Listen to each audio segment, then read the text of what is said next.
కోట్లాది మంది దేశ ప్రజల తాలూకా ఆశయాలకు ప్రతీక, దేశ సమగ్రత కోసం, దేశ భద్రత కోసం, దేశ భవిష్యత్తు కోసం ప్రతీగా నిలిచినటువంటి ప్రధాన సేవకుడు, మనమందరం కూడా అభిమానించే నాయకుడు, మనమే కాదు ప్రపంచం గర్వించదగ్గ నాయకుడు దేశ ప్రధానమంత్రి నరేంద్ర మోదీ గారు. అలాగే విజనరీ నాయకుడు, నవ్యాంధ్రప్రదేశ్ నిర్మాత మన ప్రియతమ ముఖ్యమంత్రి వర్యులు నారా చంద్రబాబు నాయుడు గారు. అలానే మన ఉప ముఖ్యమంత్రి వర్యులు, ఆయనకి పదవులతో పని లేదు, జనం కోసం నిత్యం జీవించేటటువంటి జనసేనాని పవన్ కళ్యాణ్ గారు, రాష్ట్ర గవర్నర్ గారు అబ్దుల్ నజీర్ గారు, అలాగే వేదికలు అలంకరించినటువంటి కేంద్ర మంత్రులు, అలాగే మన తెలుగు యువతకి ఒక ఆదర్శప్రాయమైనటువంటి నాయకత్వంతో ముందుకు నడిపిస్తున్నటువంటి సోదరులు నారా లోకేష్ అన్న గారికి, ఎంపీ కలిశెట్టి అప్పలనాయుడు గారికి, ఎమ్మెల్యే మాధవమ్మ గారికి, అలాగే ఇక్కడికి విచ్చేసినటువంటి ఎంతో మంది జనప్రతినిధులకి, ఇక్కడికి విచ్చేసినటువంటి నా ఉత్తరాంధ్ర సోదర సోదరిమల్ల అందరికీ కూడా నా హృదయపూర్వకమైనటువంటి నమస్కారాలు తెలియజేసుకుంటున్నాను. ఒక 12 సంవత్సరాలైతే ఒక పుష్కరం అంటాం, 100 సంవత్సరాలైతే శతాబ్దం అంటాం. అలాంటిది యుగానికి ఒక్కసారి వచ్చేటటువంటి కార్యక్రమం అల్లూరి సీతారామరాజు విమానాశ్రయం ప్రారంభోత్సవ కార్యక్రమం అని గర్వంగా ఈ ఉత్తరాంధ్ర బిడ్డగా, మీతో పాటు ఇక్కడ పుట్టినటువంటి వ్యక్తిగా, కింజరాపు ఎర్రన్నాయుడు గారి తాలూకా బిడ్డగా ఈరోజు గర్వంగా ఉందని కూడా ఈ సందర్భంగా తెలియజేసుకుంటున్నాను. ఉత్తరాంధ్ర అంటే ప్రతి ఒక్కరు కూడా ప్రపంచం వైపు చూసేవాళ్ళు. మనకి పని కావాలన్నా, మనకి ఏ అవకాశం కావాలన్నా, మనకి పొట్ట గడవాలన్నా, ఏ కార్యక్రమం చేయాలన్నా సరే ఉత్తరాంధ్ర అంతా కూడా ప్రపంచం వైపు చూసేది. కానీ ఈరోజు మన భోగాపురం ఎయిర్పోర్ట్ చూసిన తర్వాత ప్రపంచం ఉత్తరాంధ్ర వైపు చూస్తుందన్నది గర్వంగా మనందరం కూడా తెలియజేసుకోవాలి. అవకాశాల నిధిగా భోగాపురం విమానాశ్రయం మన ప్రధానమంత్రి గారి చేతుల మీదుగా ఈరోజు ప్రారంభోత్సవం కానుంది. అలాంటి విమానాశ్రయం ఒక 77,000 చదరపు అడుగులతో తయారవుతున్నటువంటి విమానాశ్రయం సుమారు 60 లక్షల కెపాసిటీతో తయారవుతుంది. ఎంఆర్ఓ గాని ఎంతో మంది యువతీ యువకులకి ఉద్యోగాలు ఇచ్చే అవకాశం ఇక్కడ కలగబోతుంది. ఎడ్యూసిటీ ద్వారా రేపు భవిష్యత్తులో ప్రపంచంలో ఉన్నటువంటి ఏవియేషన్ వర్క్ ఫోర్స్ కి ట్రైనింగ్ మన ఉత్తరాంధ్రలో, మన భోగాపురంలో జరగబోతుందనడానికి కూడా నేను ఎంతో గర్వపడుతున్నానని తెలియజేస్తున్నాను. అటువంటి ఉత్తరాంధ్ర ప్రాంతంలో ఈ రోజు ఈ భోగాపురం ఎయిర్పోర్టు మన అందరికీ కూడా సింహద్వారంలా ఉందని తెలియజేస్తున్నాను. ఇచ్చాపురం నుంచి పాతపట్నం, పాలకొండ, శ్రీకాకుళం, అలాగే బొబ్బిలి, పార్వతీపురం, విజయనగరం, అరకు, అనకాపల్లి, విశాఖపట్నం, ఈ ఉత్తరాంధ్రలో ఏ ప్రాంతం తీసుకున్నా సరే అందరికీ కూడా సమాన దూరంలో ఉన్నటువంటి ఈ భోగాపురం విమానాశ్రయం మనందరికీ కూడా సింహద్వారంలాగా పనిచేయబోతుందని తెలియజేస్తున్నాను. అలాగే మీ అందరికీ కూడా తెలుసు, కలియుగ వెంకటేశ్వర స్వామి ఆలయానికి వెళ్తే సంవత్సరానికి ఒకసారి వైకుంఠ ఏకాదశి నాడు ఉత్తర ద్వారం తెరుచుకుంటుంది. అలా మన ఆంధ్రప్రదేశ్ అభివృద్ధి కోసం ఈ రోజు ఉత్తర ద్వారంలో మన భోగాపురం ఈ రోజు మనందరికీ కూడా తెరవబోతుంది. ఎంతో కాలం నుంచి ఎదురు చూపులు చూశాం మన ఉత్తరాంధ్రలో. ఆఖరికి గతంలో మీరు చూసుకుంటే కొంతమంది నాయకులు దీన్ని కించపరుస్తూ, విమర్శిస్తూ, ఈ ప్రాంతాన్ని కించపరుస్తూ ఎయిర్ బస్సు కూడా తిరగని ప్రాంతమని వెక్కిలి నవ్వులు నడిచారు. ఈ రోజు వాళ్ళకి కళ్ళు తెరిచి చూడమంటున్నా ఎయిర్ బస్సులు దిగే ప్రాంతంగా ఉత్తరాంధ్ర మారింది. ఈ రోజు ఎలక్ట్రిక్ బస్సులు వచ్చే ప్రాంతంగా ఉంది.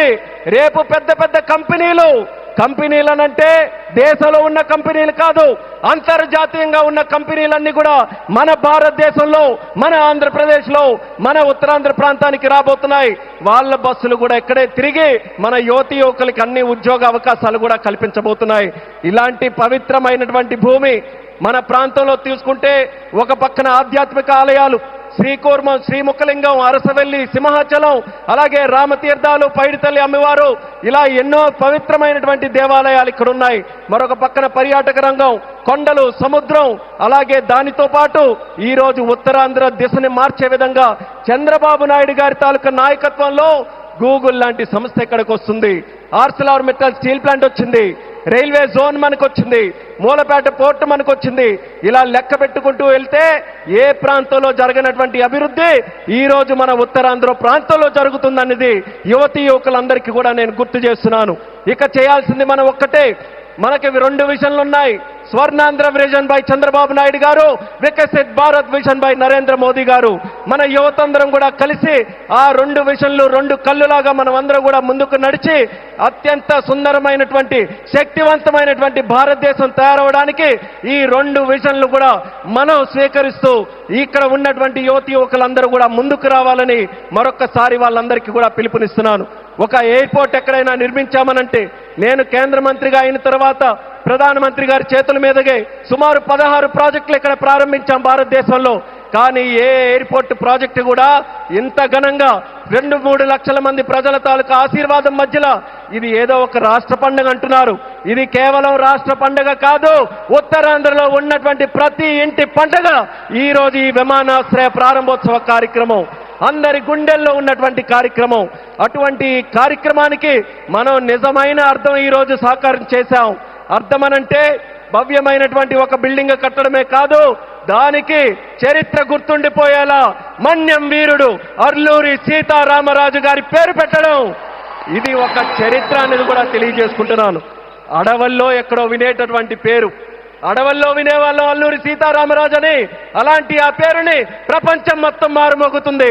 అమెరికా వెళ్ళినా, ఆస్ట్రేలియా వెళ్ళినా ఎక్కడికి వెళ్తున్నారనంటే అల్లూరి సీతారామరాజు గారి తాలూకా గడ్డ విమానాశ్రయానికి మేము వెళ్తున్నామని మన యాత్రికులందరూ కూడా గర్వంగా చెప్పుకునే స్థాయిలో ఈరోజు ఆ పేరును కూడా మన నరేంద్ర మోదీ గారి తాలూకా అధ్యక్షన కేంద్ర ప్రభుత్వం అంగీకరించి ఈరోజు పెట్టింది. ఇంత ఫోకస్ మన ఉత్తరాంధ్రలో పెట్టిన తర్వాత మీ అందరికీ కూడా ఒక్కటే తెలియజేస్తున్నాను, ఇంకా మనం ఎక్కడ కూడా ఆగకుండా ఉత్తరాంధ్రకి కళలకి రెక్కలు వచ్చే విధంగా మనమందరం కూడా ముందుకు వచ్చి ఈ అవకాశాలన్నీ ఎవరి కోసం? ఇవి రాజకీయ అవకాశాలు కాదు, ప్రజల కోసం, యువత కోసం పెట్టినటువంటి అవకాశాలు. ఆ అవకాశాలని మనం అందిపుచ్చుకొని ప్రపంచంలో ఏ ఏ ప్రాంతాల గురించి మనం మాట్లాడతాం, ఇది ఎలా డెవలప్ అయింది, అది అలా డెవలప్ అయిందని బాధ్యత మనం తీసుకుందాం. నాయకులుగా వాళ్ళ తాలూకా నిర్ణయాలను మనకి చెప్పారు, వాళ్ళ మాట నిలబెట్టుకున్నారు, అభివృద్ధి ఎక్కడికి తీసుకొని వచ్చారు. ఇక పని చేయాల్సింది మనం ఆత్మవిశ్వాసంతో ముందుకు వెళ్ళి ఈ రోజు వచ్చినటువంటి అవకాశాలని సద్వినియోగం చేసుకొని ఉత్తరాంధ్రని ఉత్తమాంధ్రగా తయారు చేద్దామని ఇక్కడ ఉన్నటువంటి యువకులందరికీ కూడా పిలుపునిస్తున్నాను. అలాగే మన आदरणीय माननीय प्रधानमंत्री जी, आपको फिर से मैं भोगापुर और उत्तरांध्र प्रांत को क्षेत्र को स्वागत करता हूं. मैं इतना इमोशनल हूं आज क्योंकि मैं भी इसी प्रांत से आता हूं. काफी समय से हम सुनते आ रहे, मेरे बचपन से सुनते आ रहे, यहाँ कोई किसी के लिए अवसर नहीं है. उत्तरांध्र से लोग बाहर जाते रहते हैं काम के लिए, पर आपने वादा निभाया. आपके मार्गदर्शन में, हमारे चंद्रबाबू जी के मार्गदर्शन में यहाँ पे जो इम्पॉसिबल लगता था वो आज पॉसिबल करके दिखाया. एक गेटवे जैसा विमानाश्रय आज हमने बनाया, हवाई अड्डा बनाया, और उसके साथ ही गूगल जैसे बड़े बड़े जो ग्लोबल इंस्टीट्यूशन है वो सब भी आज विशाखापट्टनम हमारे उत्तरांध्र में आ रहे हैं. ये हमारे सब के लिए, हमारी जो ताकत है यहाँ युवाओं के लिए, ये बहुत बड़े सौभाग्य की बात है. आपने अपना वादा निभाया और मैं इस मंच से आपको वादा देता हूं, हमारे उत्तरांध्र के युवा से वादा देता हूं कि आपका जो विजन है विकसित भारत 2047 का विजन में उत्तरांध्र का हर युवा व्यक्ति आपके साथ खड़ा रहेगा, आपके साथ काम करेगा. एक सशक्त समृद्ध भारत बनाने के लिए आपके साथ हर कदम में यहां के सारे युवाएं आपके साथ चलने के लिए तैयार हैं. ये इस क्षेत्र का आपके साथ हमारा वादा है और ये वादा निभा कर रखेंगे. आपको, हमारे आदरणीय चंद्रबाबू नायडू जी को, मंच पर बैठे सभी को दिल से मैं स्वागत करता हूं, ధన్యవాద్ भी करता हूं. और आपके यहाँ వచ్చినటువంటి ప్రజలందరికీ కూడా మరొక్కసారి నా హృదయపూర్వకమైనటువంటి ధన్యవాదాలు తెలియజేసుకుంటూ ఇది ఒకే ఒక్క మాట చెప్పి నేను ముగిస్తాను. భోగాపురం ఎయిర్పోర్ట్ ఈ రోజు మనందరికీ కూడా చాలా గర్వంగా ఉంది, కానీ చరిత్రలో ఎప్పుడు కూడా నిలిచిపోయి ఉండాలి, గుర్తు కూడా పెట్టుకోవాలి. ఈ భోగాపురం విత్తనం వేసింది ఒకే ఒక్క నాయకుడు, నారా చంద్రబాబు నాయుడు గారని మళ్ళీ గుర్తు చేస్తున్నాను. 2014లో విభజించిన ఆంధ్రప్రదేశ్కి ఆయన ముఖ్యమంత్రి అయితే ఆయన ఈ ఉత్తరాంధ్ర ప్రాంతానికి గ్రోత్ ఇంజన్ గా తయారు చేయాలనంటే ఇక్కడ విమానాశ్రయం పెట్టాలని మొట్టమొదటిగా ఆయన ఇచ్చేస్తే ఆ రోజు ఉత్తరాంధ్ర బిడ్డగా కేంద్ర మంత్రిగా అశోక్ గజపతిరాజు గారు ఉన్నారు, ప్రధానమంత్రిగా నరేంద్ర మోదీ గారే ఉన్నారు. ఆ రోజు ప్రారంభించాం.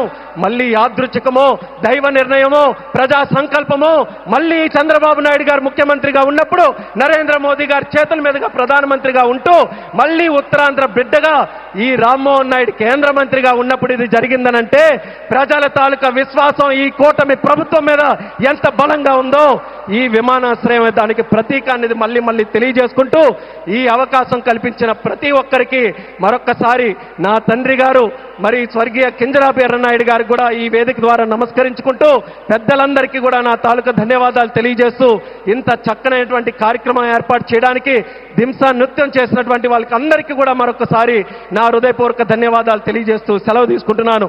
జై హింద్, జై భారత్, జై ఉత్తరాంధ్ర.